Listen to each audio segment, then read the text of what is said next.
You say the train was robbed last night? Welcome to Javelina County. You can never tell what'll transpire when visiting our little town. Well. No. Ladies love dangerous men. You boys wouldn't be the ones bragging about robbing the Javelina rail line last night now, would you? It says here that none of the eyewitnesses got a good view of the perpetrators. Y'all better go court them pistols, 'cause we ain't interested. They're gonna believe it was us for sure. Well, my name's Jane, and this here's horse feathers. Well, goodness, y'all are rich. With all that loot we nipped from the Highliner. Hallelujah! We're laying low on account of the trouble we're in. Oh, yes, ma'am. We certainly are. Oh! We could certainly afford to buy some. Here, we were under the impression that you boys were dangerous outlaws. If you're gonna jump in the saddle, better be ready for the ride. Particularly if you're planning on riding through Javelina County. You stick to the plan, we're gonna come out looking finer than frog hair.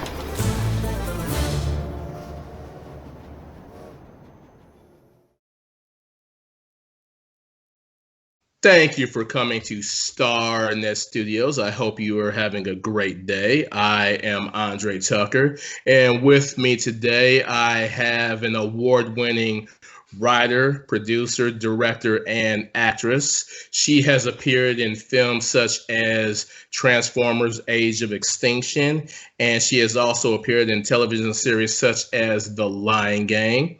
And I just want to welcome Lisa Belcher. Hi, Lisa. How are you? Hey, I'm great. Thanks for having me. Well, thank you for coming. And so, just like me, I mean, I'm here in Houston, and you're a fellow Texan. So you are in the Austin area, is that right? Yep, that's right. All right. So tell me, what's it like shooting your projects in Austin right now? What's that like? Well, that's kind of two parts. Right now is a little unique, but in general, I love the Austin film community. There's so much talent here, both, in crews and in, actors.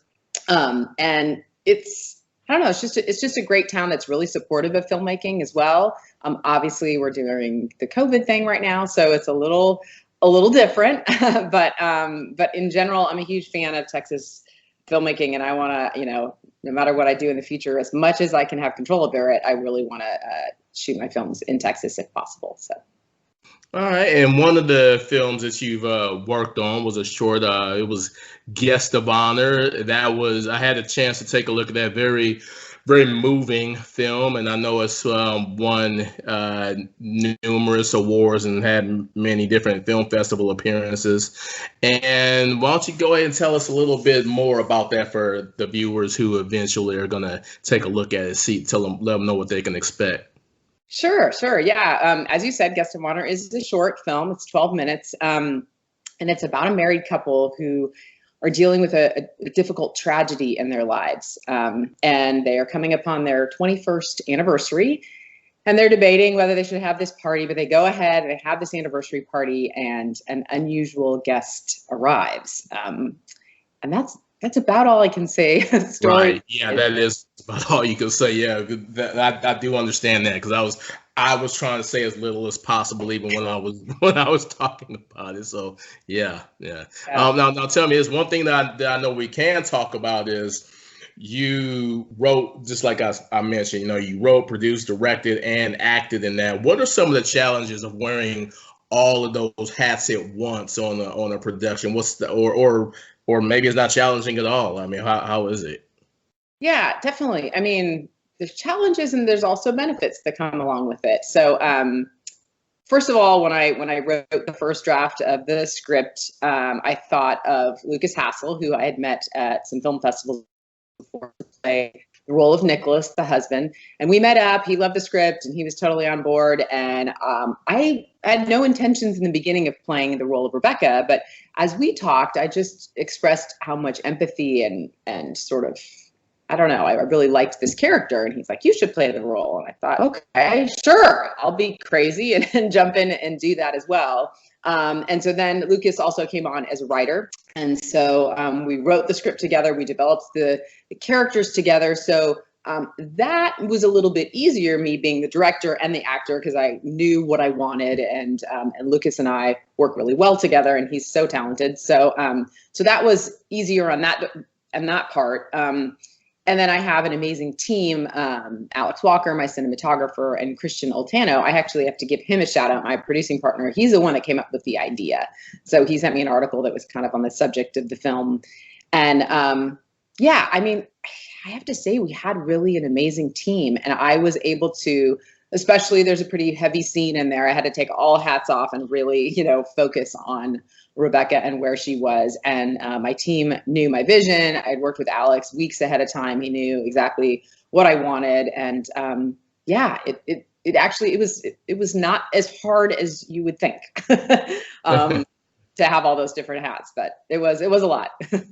Okay. Well, like I said, very moving film, very serious drama, and obviously there's been a lot of recognitions of that with the different awards and things like that. And I believe I saw that it was it's been on PBS. Is that correct? And then there was some the American Heart Association also took some recognition of it as well because of some of the subject matter involved in there. Once again, hopefully I don't think I'm giving away much by just saying American Heart Association there, but yeah, you had a lot going on there. But like I said, very serious, but you also, on a more lighter note, as far as your work, also had a chance to take a look at Javelina Run, and that I laughed with that. Hopefully, I think that was the intention, as a comedy western, and it's good to see a western get out there every now and then. And you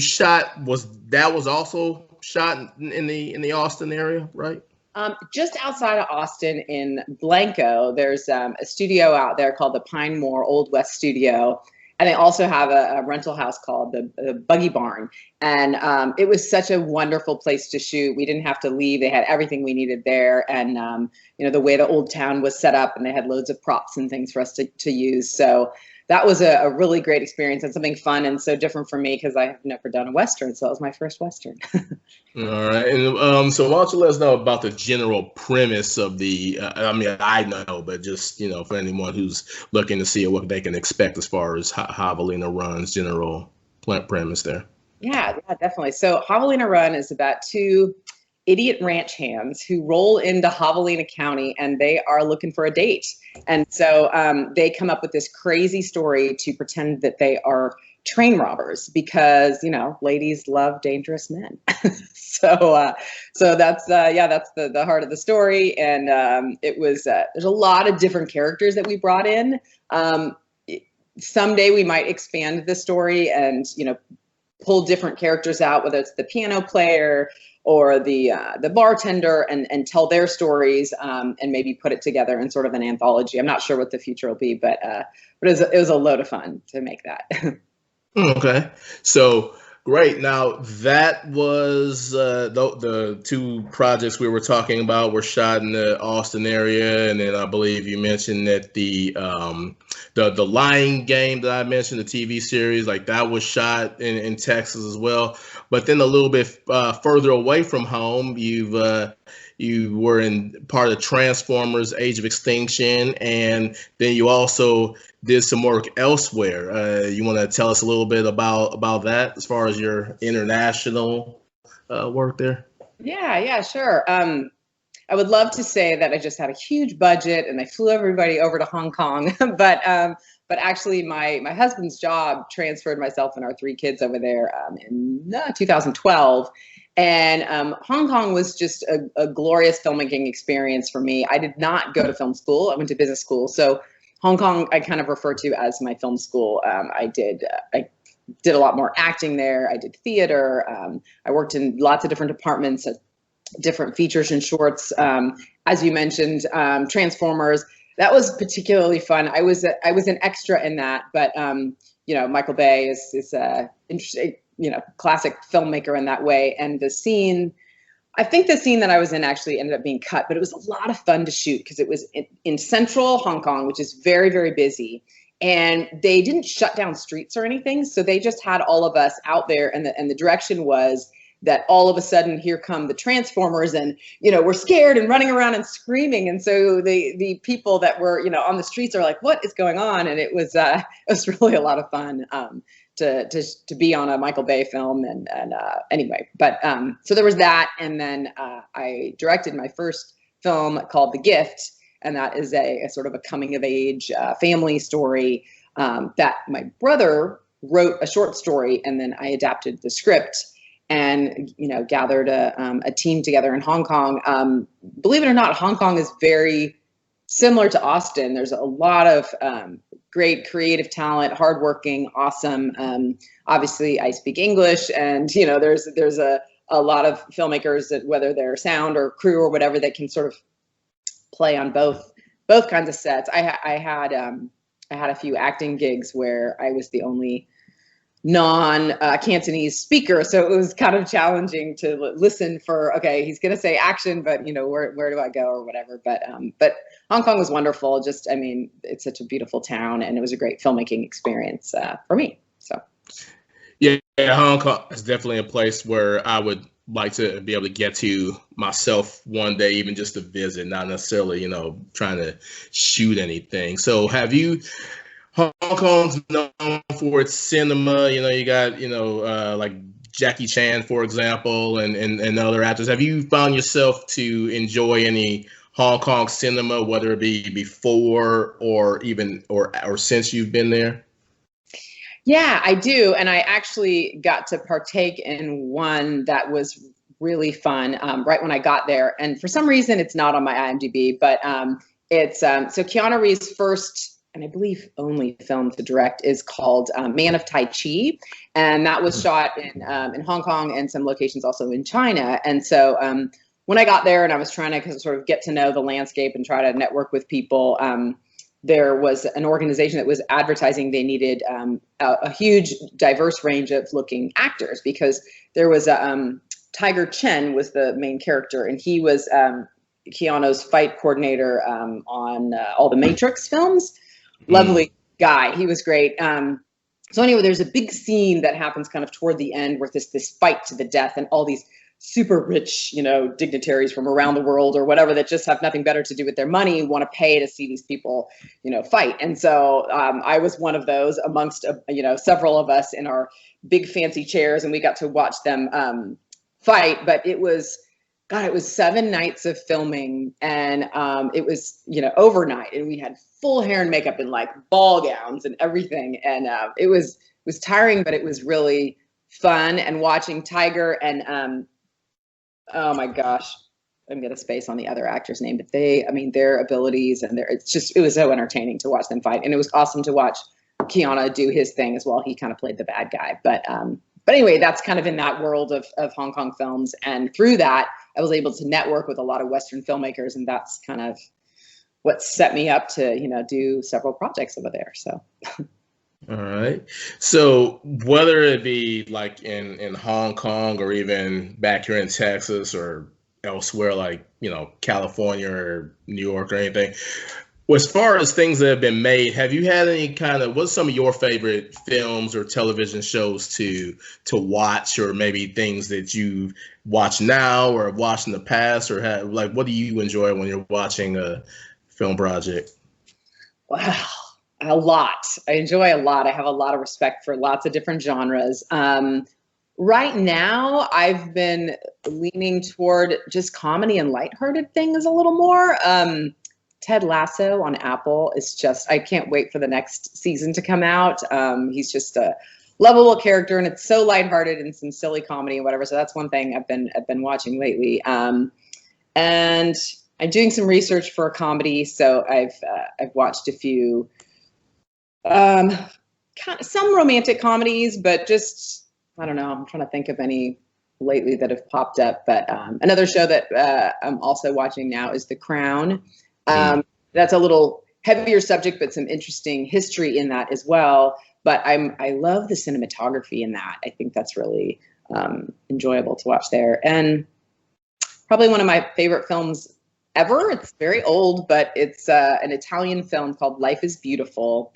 and it is a comedy, but has some deep drama heart in there as well. So for me, both as what I like to watch, but especially what I like to make, it needs to make me feel. Whether it makes me giggle and laugh like Clarence and Jasper do in Javelina Run. Every time I watch it, it just makes me giggle.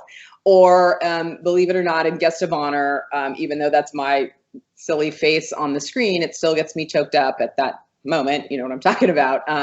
So yeah, I think that's what cinema or TV series need to do for us, is make us feel. And that's kind of my goal. You never know, once you make it, it's in the audience's hands and how they feel about it. But it's a powerful medium, and it's so fun. So. Yeah, no. Okay, so speaking of Guest of Honor and Javelina Run, where might someone be able to view those projects if they wanted to take a look at them? Yeah, great question. So look at my YouTube. It's Lisa Belcher, and I have playlists for both films on there. Guest of Honor, we went ahead and posted it on YouTube. So as of right now, it's free to watch. It's a 12-minute short, and give it a watch. Put it on a big screen. And then Javelina Run is still doing the festival circuit. In fact, we're playing. If you happen to be in Oklahoma, we're playing the Sunny Side Up Film Festival in Miami, Oklahoma. We have been nominated for 12 awards, which I am so grateful for. But congratulations. Thanks. Yeah. And we also just played out at the Beaufort International Film Festival, and that's just a lovely festival. And we've played a few, but it's hard. A lot of them end up being online, and those few that I just mentioned were in person. And those film festivals really work hard to have everything be really safe, but I'm so grateful for it, because there's nothing like being in a theater and watching. So anyway, on my YouTube, Guest of Honor is posted on there, as well as behind the scenes and the trailer. And on both of them, just a shout out to my composer, Stefan Schmidt. Watch out for him. He is crazy talented. He's composed and scored all of my films. The score for Javelina Run is so much fun, the Western, and we got to record musicians live out in LA. And so we have several behind the scenes videos. If you're interested in that sort of stuff, check it out, because it's really fun. So Javelina Run, just the trailer and all the BTS is on there now, but eventually, I don't know where we'll post it, but, and then I've got websites for the films as well. They're JavelinaRunMovie.com or GuestOfHonorMovie.com. You can follow there. Okay, great. We'll certainly keep an eye out for those, and we'll take a look at those websites. And I just want to say thank you for coming, and I appreciate your time. It was great talking to you, and definitely look forward to seeing what you do next. I'm working on a few, so I'll let you know for sure. Thank you so much for having me. It was great to talk to you. Same here. You have a good day. You too. Thank you.